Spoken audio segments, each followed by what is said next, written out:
So welcome everybody. In this video I am going to talk about the planets.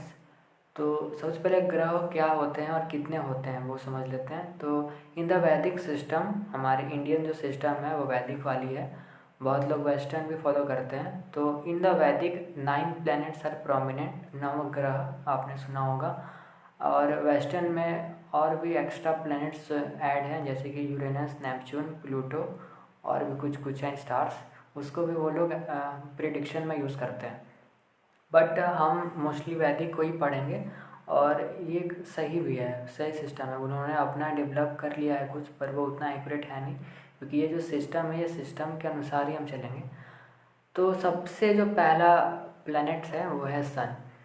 तो कोई भी ग्रह को हम समझेंगे एक एक करके, तो इसका जो इम्पोर्टेंस है वो बाकी अलग अलग साइंसेस में भी है। जैसे कि टैरो में भी प्लैनेट्स का यूज़ है। मतलब प्लैनेट्स का रोल आप हर तरफ देखोगे, palmistry, numerology, even in vastu also आपका प्लैनेट्स वहाँ पर भी चलते हैं। तो अगर आप प्लैनेट्स के सिग्निफिकेशन समझ लेते हो 9 ग्रहों के, तो आप आसानी से न्यूमरोलॉजी भी कर लोगे। वहाँ भी नंबर्स ही है, मूलांक निकाला, भाग्य निकाला, मेन आपका पिलर्स ऑफ लाइफ आपको मालूम चल गई। और कुछ आप अगर आप उसमें और पढ़ोगे तो वहाँ भी प्लैनेट्स का ही रोल है। उसी तरीके से और सभी साइंसेस में भी प्लैनेट्स का सेम कारकत्व होता है। कारकत्व नहीं बदलते हैं, ये हमेशा ध्यान रखिएगा। कारकत्व जो है वो यही 9 ग्रहों के ही होते हैं और इन्हीं में हर एक चीज़ समाहित है, चाहे वो न्यूमरोलॉजी हो, हाथों की रेखाओं में भी ग्रह का इम्पोर्टेंस है, तो उसकी भी सिग्निफिकेशंस वहाँ पर भी वैसे ही लगती है। तो आज वहाँ भी सेम लगती है। तो ये आपको बताना मुझे लगा कि बता देता हूँ। बाकी मैं स्टार्ट करता हूँ। आज हम सन के बारे में जानेंगे और सन की जितनी भी सिग्निफिकेशंस हो सकती है मैं पूरा ट्राई करूँगा आप लोगों को बताऊँ। और अभी प्रिडिक्शन पर नहीं आएंगे, अभी सिर्फ हम ग्रहों को अच्छे से समझेंगे कि ग्रह होते क्या हैं। अगर हम ग्रह को समझ लेंगे फिर धीरे धीरे सभी ग्रहों को समझेंगे, उसके बाद धीरे धीरे और हम आगे बढ़ेंगे। क्योंकि देखो यार, एस्ट्रोलॉजी जो होता है पेशेंस वाला है, इसको तुरंत आप नहीं सीख लो, एक झटके में सीख लिया। एक्सपीरियंस का चीज़ होता है, अनुभव होता है, आपका ट्रांसफॉर्मेशन होना चाहिए, उसको समझना चाहिए। जब तक आपके अंदर 8 हाउस का वो क्वालिटी नहीं आएगा, जब तक आप में ट्रांसफॉर्मेशन नहीं होगा towards planet science and houses, एक नयापन आपको नहीं मिलेगा, तब तक आप एस्ट्रोलॉजी में आगे नहीं बढ़ पाओगे। फिर वही रटा रटाया था, सब चीज़ तो अवेलेबल है ही, फिर भी आप सीख नहीं पा रहे हो, फिर भी प्रिडिक्शन नहीं जा रही है सही, कैसे जाएगी? जब तक आप में अंदर ट्रांसफॉर्मेशन चेंजेस होंगी नहीं तब तक आप बनोगे नहीं। तो एक्चुअली ये ऐसा साइंस है जो आप नहीं चुनते हो, आपको ऑकल्ट साइंस खुद चुनती है, आपको वो अनुभव कराती है कि आप अनुभव करो, क्योंकि आप उस तरीके से अपने लाइफ को बनाए हो और उस तरीके से आप प्रगति कर रहे हो, प्रोग्रेस कर रहे हो, तब वो जाके मिलती है आपको। सब चीज़ एनर्जी का खेल है। अगर आप ब्लॉक्ड रहोगे खुद के प्रति तो कैसे आप समझोगे, कैसे जानोगे? तो पहले आप वो डेवलप करो अपने अंदर, फिर जाके आपको सब चीज़ें समझ में आ जाएंगी। अब हम बात करते हैं कि सन एक्चुअल में है क्या, सन की क्या क्या सिग्निफिकेशंस है, कारकत्व क्या क्या है। तो फर्स्ट ऑफ ऑल, अगर आप कुंडली में देखोगे या न्यूमरोलॉजी में देखोगे तो कहीं ना कहीं हम सब प्लैनेट से घिरे हुए हैं, प्लैनेट्स की ऊर्जा से हम घिरे हुए हैं, सारे प्लैनेट्स के। तो आपके लाइफ में सन का क्या इम्पोर्टेंस है? सन का अपना एक कारकत्व है, ठीक है, उसको हम अभी समझेंगे। पर उस कारकत्व को आप कैसे समझोगे कि आपके लिए वो क्या है क्या नहीं है? तो सबसे पहले तो सन कौन से हाउस में है, आपके 12 हाउसेस में सन जहाँ भी बैठेगा उस हिसाब से सन का फल मिलेगा। उसी तरीके सन किस राशि में है, किस नक्षत्र में है, उसके अंडर और जाओगे तो नक्षत्र भी आएगा। अब आपके लगन, क्योंकि सबका लगन अलग अलग होता है, अब लगन के हिसाब से सूर्य कहाँ बैठा हुआ है, उससे फिर वो किस घर को, किस प्लैनेट्स को एस्पेक्ट यानी कि दृष्टि दे रहा है, ये सभी टर्म्स से आपको क्लियर हो जाएंगी कुछ दिनों में, कुछ महीनों में भी। तो सारा मैं बता दूंगा कि कहाँ कहाँ प्लेसमेंट सन की है, और फिर उस हिसाब से पूरा आपको फिर पता चलेगा कि सन की एक्चुअल में जो भी सिग्निफिकेशंस है आप पर, उसकी पॉजिटिव है कि नेगेटिव है, वो बाद में आपको पता चलेगा। तो लेट्स अंडरस्टैंड सन। सिर्फ हम सन को भी रेफरेंस लेते हैं और सन को सिर्फ समझते हैं कि सन है क्या। तो सन, अभी एस्ट्रोलॉजी कुछ सेकंड के लिए हटाओ और समझो कि जो सन है वो सोलर सिस्टम में यानी कि सौरमंडल में क्या है। तो आपने पढ़ा होगा कि सन इज़ अ किंग, सन जो है वो सौरमंडल का राजा है, क्योंकि सभी इसके तरफ ग्रह चक्कर काट रहे हैं। तो ये बात भी एस्ट्रोलॉजी में सही है। Sun is a king, sun is a father, एक डोमिनेंट। सन की जो ऊर्जा है वो लाइफ के लिए है, यानी कि he is a source of all the energies.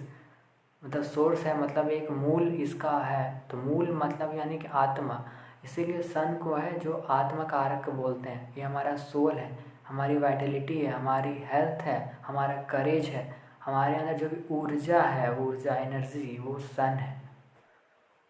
सन पिता का कारक है, सन संतान का भी कारक है। सन आपके स्टेटस, नेम, फेम, रेपुटेशन, इन सब का भी कारक है। सन कारक है आपके एटीट्यूड का, सन कारक है आपके साहस का। सन ये बताता है कि आपका स्टेटस कैसा रहेगा in the life. Sun is also the कारका फॉर द गवर्नमेंट ऑथोरिटी, क्योंकि किंग है ना भाई, उसके अंडर में आपको रहना पड़ेगा। तो इंडिपेंडेंट, दूसरों पर डिपेंडेंट ना रहना, खुद में ही बॉस बने रहना, ये सभी क्वालिटीज सन की होती है। सन जो है वो इंडिपेंडेंट है क्योंकि वो किंग है, बॉस है। तो वो रिस्क लेना जानता है, वो चाहता है कि लोग उसको क्रेडिट दें। उनका समाज में अपना एक ओहदा होता है, अपना एक वैल्यू होता है।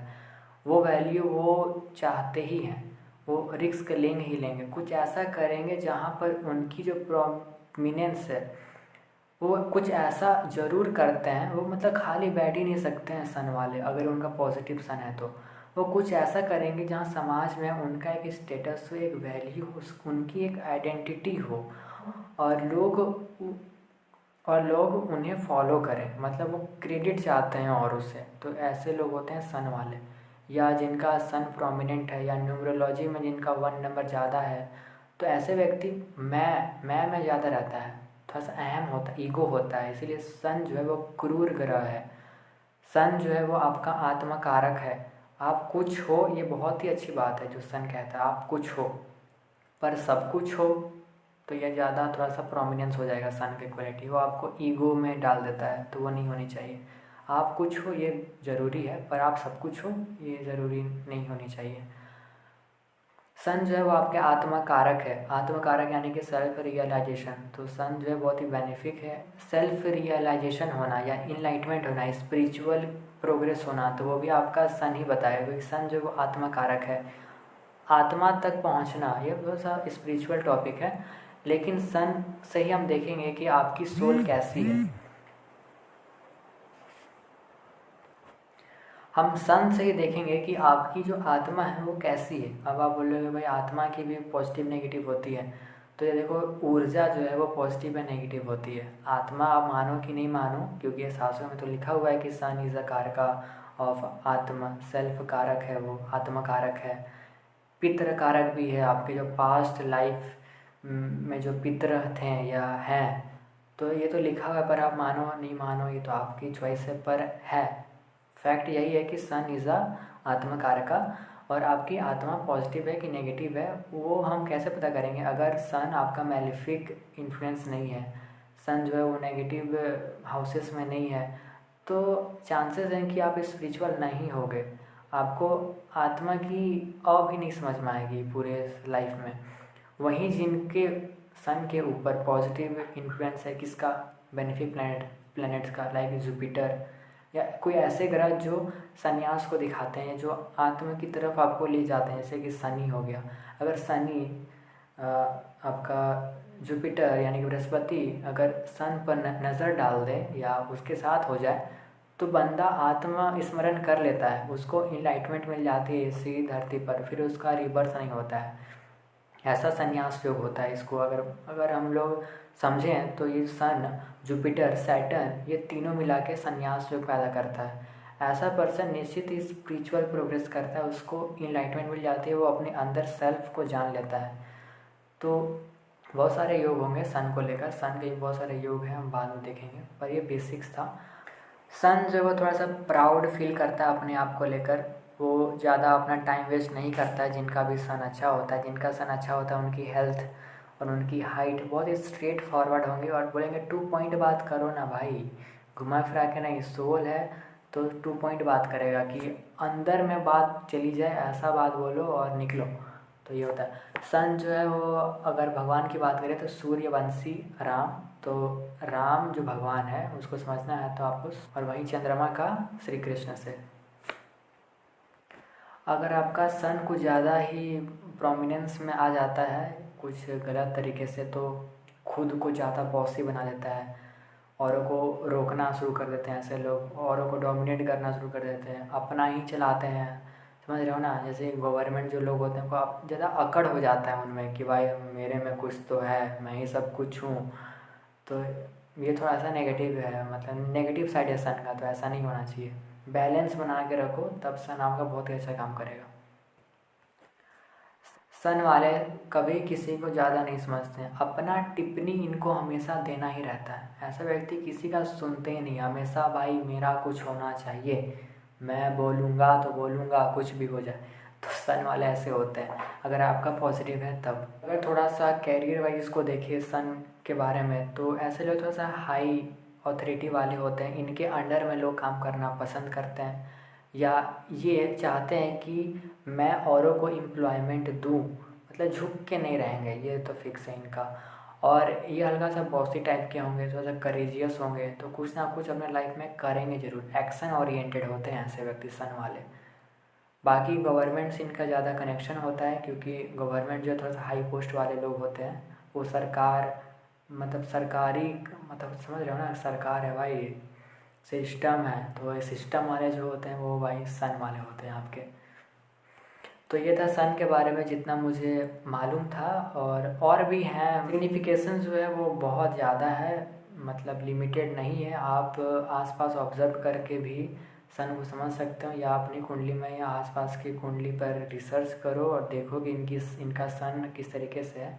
जितना आपको समझ में आता है, या न्यूमरोलॉजी में देखो कि 1 नंबर आपके कितनी प्रोमिनेंस में है, तो फिर आप अपने आप को समझ लोगे कि हाँ मैं सन वाला हूँ या नहीं हूँ। ठीक है, तो बाद में फिर बात करते हैं नेक्स्ट प्लैनेट्स पर। आई होप इसको सम अप करो अपने शब्दों में और समझो कि सन क्या है। बाकी आसान है, कुछ ज़्यादा टफ नहीं है मुझे लगा।